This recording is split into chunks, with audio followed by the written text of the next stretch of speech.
Bonsoir. Vous êtes consultante, directrice de Terrorisque. Bonsoir Pierre Martinet. Bonsoir. Ancien sous-officier agent du service action de la DGSE, directeur des opérations chez Copguard. Bonsoir Ulysse Gosset, notre éditorialiste international. Avec nous également Nicolas Abena. Bonsoir, vous êtes journaliste camerounais, rédacteur en chef de e-magazine et de l'Expression du Centre Magazine que je vous montre ici. Je voudrais saluer Hélène Conway-Mouret qui est également en direct avec nous au téléphone. Bonsoir Madame la Ministre et merci d'être en direct sur BFM TV ce soir. Quelles sont les dernières informations dont vous disposez au sujet du sort de ces ressortissants français? Écoutez, pour l'instant, nous n'avons pas de confirmation ni sur l'identité des terroristes, ni sur leur motivation. Donc, je ne peux pas vous apporter d'autres informations que celles que vous avez déjà exposées dans votre programme. Est-ce que selon vous, le rap de ces Français au nord du Cameroun est intimement lié à ce qui se passe actuellement au Mali? Non, absolument pas. Les enlèvements ont eu lieu malheureusement avant l'intervention française au Mali. Nous ne connaissons pas du tout l'origine, comme je vous le disais il y a un instant, des ravisseurs, ni leur motivation. Donc je crois qu'il est un petit peu prématuré de spéculer sur ce qui s'est passé. Nous sommes bien sûr mobilisés au ministère. Nos ambassades sont mobilisées dans les différents pays qui se trouvent en Afrique de l'Ouest. Et nous avons un seul objectif qui est celui, bien sûr, de pouvoir voir nos compatriotes revenir très vite et être libérés très très vite. Les consignes de sécurité émanant du Quai d'Orsay ont augmenté d'un niveau concernant cette région du Cameroun précise ce soir. Est-ce à dire que les consignes que vous donnez aux ressortissants français sont celles d'une extrême prudence dans l'ensemble des pays de l'Afrique de l'Ouest? Oui, absolument, absolument. Vous savez, il n'y a jamais eu d'enlèvement dans ce pays, et donc il n'y avait pas de raison que le Cameroun se trouve dans la zone rouge, puisque c'est la couleur que nous utilisons quand nous déconseillons à nos ressortissants de se déplacer dans un pays ou dans une région particulière. Bien sûr, maintenant, nous avons élevé le risque après ce qui s'est passé, mais bien sûr, nous restons vigilants et nous demandons à nos ressortissants d'avoir exactement la même vigilance et surtout d'agir avec une extrême prudence quand ils doivent se déplacer. Enfin, en même temps, il ne faut pas succomber à la peur, puisque c'est ce que malheureusement les terroristes veulent infliger, et c'est la façon aussi qu'ils ont de pouvoir régner sur certaines régions. Donc, nous demandons simplement du calme, et je crois que nos Français sont sereins mais vigilants. Merci beaucoup Hélène Conway-Mouret d'avoir été en direct ce soir sur BFM TV. Anne-Judith Shelley, Hélène Conway-Mouret ne dit pas le contraire de François Hollande plus tôt dans la journée. La ligne officielle est donc que cet enlèvement est complètement déconnecté de ce qui se passe au Mali. Oui, c'est ce qui est d'ailleurs le type de communication qu'on avait eu, rappelez-vous, il n'y a pas longtemps, au mois de janvier, lorsqu'il y avait eu l'attentat d'In Amenas. Il s'agit de déconnecter de fait l'intervention française, donc l'implication de la France sur ce terrain, avec des effets qui seraient ou pas, évidemment à discuter, collatéraux, mais le principe d'un lien entre la guerre au Mali et l'intervention française et ce dernier événement, donc l'enlèvement de Français au Cameroun, ne doit surtout ne pas être fait et ne sera pas fait par les autorités françaises. Donc ça c'est la version officielle, mais quel est votre sentiment ? Écoutez, je dirais que quand il y a eu le début de la crise au Mali, on s'est tous reportés sur est-ce que c'est une conséquence de la guerre en Libye. La guerre en Libye, est-ce que c'est une conséquence, on va remonter la cascade, une conséquence des printemps arabes. Donc si vous voulez, c'est une région où les choses sont très mouvantes, en particulier ici en Afrique, les frontières sont très mouvantes. Donc forcément, on a une vision un peu franco-centrée en ce moment et un peu focalisée du fait de je dirais, notre implication au Mali.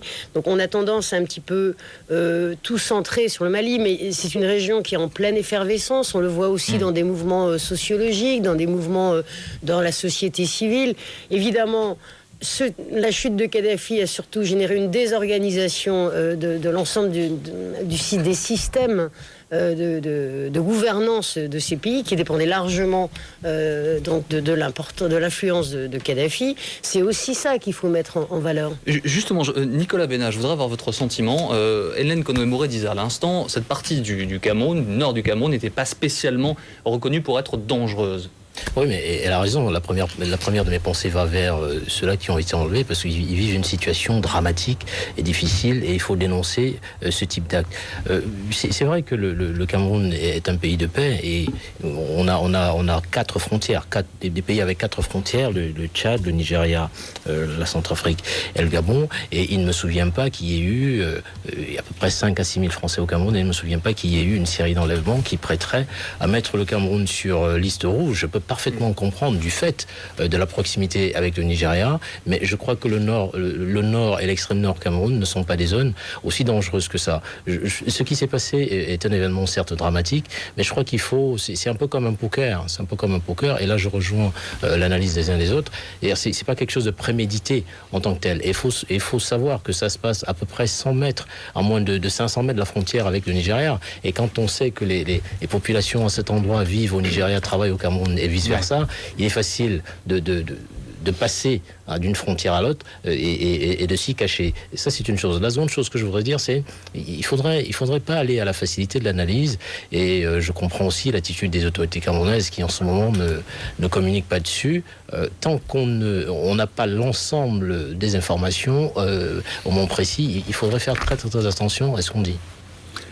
Moi, je suis intimement convaincu que ce qui se passe actuellement avec cette famille de Français, des touristes qui étaient là en vacances, est lié à ce qui se passe au Mali, pour 2 raisons. Expatriés, mais en tourisme dans cette partie du pays. Qui habitaient au Cameroun, qui est effectivement un pays assez calme, et en tout cas pour les Français, qui n'est pas dangereux, en tout cas à Yaoundé. Mais dans cette zone du Nord, on sait que depuis quelques semaines, il y a des éléments venant du Nigeria, voisin, de la secte de Boko Haram qui sont arrivés dans la région, et certains ont été arrêtés par les autorités camerounaises. Donc ça a créé une certaine tension. Par ailleurs, le Nigeria est un pays qui a envoyé un contingent au Mali, au sein de la MISMA.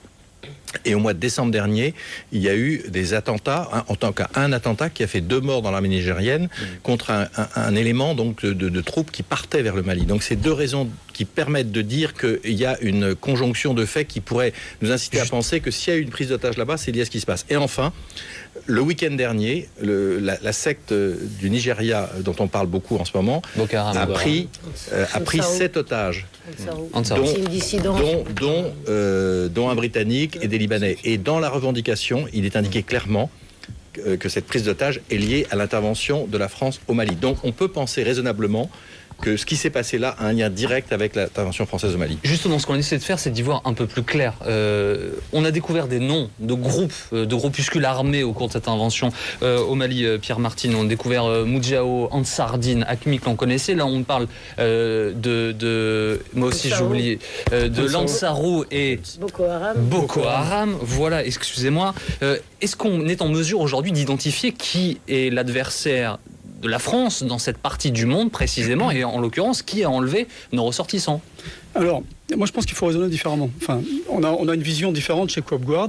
On a il ne faut pas parler en termes de zone rouge ou zone potentiellement dangereuse. Je pense qu'il faut raisonner à l'envers. C'est-à-dire qu'une société française, un ressortissant français, expatrié, touriste, est une cible potentielle, quelle que soit la région où il se trouve aujourd'hui. On va dire Sahel, Sud-Sahel. On est des cibles potentielles. Les Français, nous sommes des cibles potentielles, et d'autant plus depuis l'intervention au Mali, d'autant plus depuis l'Afghanistan, et on peut remonter jusqu'au 11 septembre. Depuis le 11 septembre, tout est possible.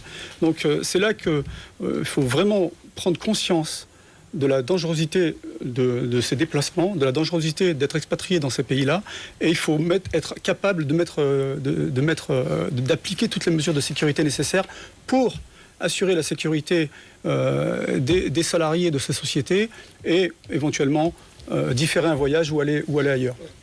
Oui, une fois de plus, je crois qu'il est très dangereux de dire que ce qui se passe au Cameroun est lié à ce qui s'est passé au Mali. Je peux pas, pour une raison simple, c'est si le Nigeria envoie des troupes au Mali, je ne vois pas pourquoi est-ce que quand on enlève des Français au Cameroun, on les amène au Mali. Alors il faut faire le lien. Il faut dissocier les deux et avoir une analyse qui corresponde à ce qui se passe au Cameroun ou à ce qui a déjà eu lieu au Cameroun, et des éléments de comparaison, je veux dire, et ce qui se passe au Nigeria ou ce qui se passe au Tchad. C'est des choses complètement différentes. On a enlevé des Français au Cameroun, ils ont traversé la frontière pour aller au Nigeria, très bien. Les autorités des deux pays sont en communication depuis pour comprendre exactement ce qui s'est passé. C'est pour ça que je dis, à partir du moment où on va lier les éléments, ça veut dire qu'il y a un complot derrière. Et on pourrait dire que depuis qu'ils sont partis de Yaoundé, ils ont été suivis, et le moment où Idouane s'est présenté, on les a enlevés. Et ça, je ne pense pas du tout que ce soit le cas. Je crois que c'est un acte isolé. Jusque-là, hein, je vais terminer. Je crois que c'est un acte isolé qu'il faut prendre en considération, mais il ne faut pas globaliser. Et ça, je rejoins ce qui a été dit. Il ne faut pas globaliser les choses. Il faut les dissocier pour mieux comprendre ce qui se passe. Justement, Anne Giudicelli, on se pose la question, quels sont les liens entre ces différents groupes dont on découvre l'existence, et peut-être est-ce une opportunité ponctuelle, malgré tout, on ne peut pas ne pas s'interroger sur les imbrications. Tout à l'heure, vous posiez la question de savoir, en gros, qui étaient ces groupes, etc. Et je dirais que c'est eux-mêmes, c'est la crise qui les a fait naître. C'est l'annonce de la crise au Mali qui les a fait naître, pour le terrain malien. Le Mujao, c'est un groupe très récent. De même qu'Ansar Eddine. Ce sont tout ça, si vous voulez, en fait, nous, on a un peu une vision de il faut mettre des noms sur les choses, etc. Et ils ont bien compris ça. En plus, avoir un nom et un groupe et un drapeau, ça implique d'être en rapport de force, je dirais, d'imposer son pouvoir sur un autre groupe. Vous savez qu'aussi un des enjeux de pouvoir entre ces groupes, c'est le contrôle du trafic, notamment de drogue dans cette région. Donc ces groupes, si vous voulez, se présentent plus ou moins comme des dissidences. En réalité, moi j'appelle ça plutôt des concurrents, à la fois en termes de business, de trafic, et puis en termes aussi de monnaie d'échange, s'ils ont des otages, etc. Donc là, pour vous répondre plus précisément, il y a des Nigérians qui sont avec le Mujao, qui constitue, je dirais, l'un des membres importants du corps global des membres de Mujao. C'est la première chose. Ensuite, on sait que déjà chez ACMI, je me souviens d'avoir vu ça il y a à peu près 3-4 ans, au sein d'ACMI, parmi ceux qui s'entraînaient dans le désert sous la direction de Belmortal ou à l'époque de l'émir du Sahel, Yahya Djaoudi, eh bien, on avait des Nigérians également. Donc ce n'est pas, si vous voulez, il n'y a pas de relation organique entre tous ces groupes. Il y a des liens tribaux, il y a des liens parfois ethniques, il y a des liens aussi d'hommes, d'expérience, finalement qui lient ces hommes. Et voilà, le lien il est plutôt là que dans une démarche organique. Il y a une question qu'on se pose évidemment ce soir, c'est celle du sort d'enfants qui ont été enlevés. Ça, c'est une première. Là, je m'adresse à l'ancien agent de la DGSE. Est-ce que l'on travaille différemment quand il y a des enfants qui sont là, en danger, encore plus que des adultes? Alors, là, actuellement, dans les premières heures, c'est terrible. On ne sait pas ce qui se passe, on se pose des tonnes de questions. Je suis bien placé pour en parler, ça m'est arrivé il y a 2 ans. Donc la situation actuelle pour ces 7 otages, dont 4 enfants, est terrible. Ensuite, je ne sais pas comment vont débuter ou est-ce que ça a débuté déjà les négociations. On n'a pas d'informations, donc je ne pourrais pas m'avancer là-dessus. En revanche, imaginez-vous l'impact que ça aurait sur le monde entier, l'exécution en direct d'un enfant. Si la revendication n'est pas aboutie. Enfin, vous imaginez un petit peu dans quelle situation ils sont. Pour moi, pour nous, à COPGuard, ce qu'on imagine, ce qu'on pense actuellement, c'est qu'ils ont un coup d'avance. C'est qu'aujourd'hui, on est dans la gestion, on n'a pas été assez dans l'anticipation et dans la gestion des risques. Parfois, on agit dans la précipitation et on n'obtient pas le résultat escompté. Donc oui, c'est effectivement dramatique et très particulier aujourd'hui avec des enfants. C'est une information quand même, la télévision camerounaise a dit ce soir, et il faut citer la télévision camerounaise que relaie l'AFP, c'est que les parents, les 2 adultes et le frère de l'un des 2 adultes ont été séparés des enfants. Ça reste à confirmer, mais c'est l'information qui est donnée au Cameroun. La chose qui semble à peu près certaine de la part des experts aujourd'hui qui suivent le dossier, c'est que le groupe Boko Haram pourrait rendre les enfants assez vite. Parce que pour une raison simple, c'est que logistiquement, c'est extrêmement difficile de gérer 4 enfants qui ont entre 5 et 12 ans et de les convoyer de ville en ville et peut-être même de leur faire passer des frontières. Donc on peut espérer que les enfants soient libérés assez rapidement. Assez rapidement, ça veut dire quoi, dans quel terme, on ne sait pas, une question de jours, de semaines, mais en tout cas, et que les parents, par contre, soient gardés. Alors, une dernière chose quand même sur l'hypothèse. On peut imaginer que ce soit des bandits de grand chemin qui aient capturé ces Français. et ce qu'on appelle les coupeurs de route au nord du Cameroun qui existent, les Aragounas. Mais même si c'était le cas, on peut aussi imaginer que ces coupeurs de route qui réclament de l'argent et des rançons les revendent à des groupes musulmans, et en particulier à la secte Boko Haram. Ce que l'on a déjà vu, c'est déjà arrivé. Alors, c'est très intéressant, je dirais que c'est plutôt bon signe qu'ils aient été dissociés. Au début, j'ai cru que les 4 enfants avaient été dissociés en 2 et 2. En fait, ça veut dire quoi? C'est un début de remise, en fait, de release, comme on dit en anglais, c'est-à-dire qu'on va probablement, la négociation va porter sur la première étape de négociation, au moment où si elle n'a pas déjà commencé, ce sera effectivement d'abord d'exfiltrer les enfants de ce groupe.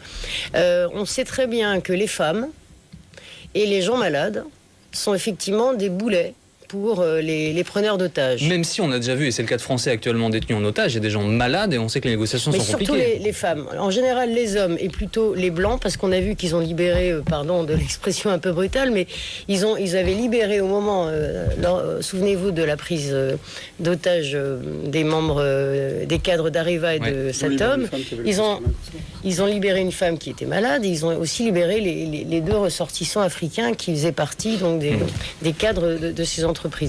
Ils veulent cibler les étrangers, en particulier occidentales, et éliminer tout ce qui pourrait constituer une gêne, parce que les femmes espagnoles qui avaient été otages ont raconté que c'était très compliqué pour les preneurs d'otages de voir, il fallait qu'elles se cachent pour avoir un peu d'intimité. Enfin, il y a tout un ensemble qui n'est pas fait pour ce milieu-là. C'est gênant, on s'en débarrasse. Éventuellement, ça fait une carte de négociation. C'est probablement le cas des enfants ici, donc je dirais que c'est plutôt bon signe si c'est confirmé. Il nous reste 30 secondes, juste une dernière question, Pierre Martinet. Est-ce que la présence d'enfants met de côté de façon automatique une possible action? Non. Non, pas du tout. Enfin, l'action va être déterminée par le terrain et en fonction des renseignements que mon ancien service peut avoir. À partir de là, il y aura des plans, il y aura des préconisations qui vont être proposées au chef de l'État.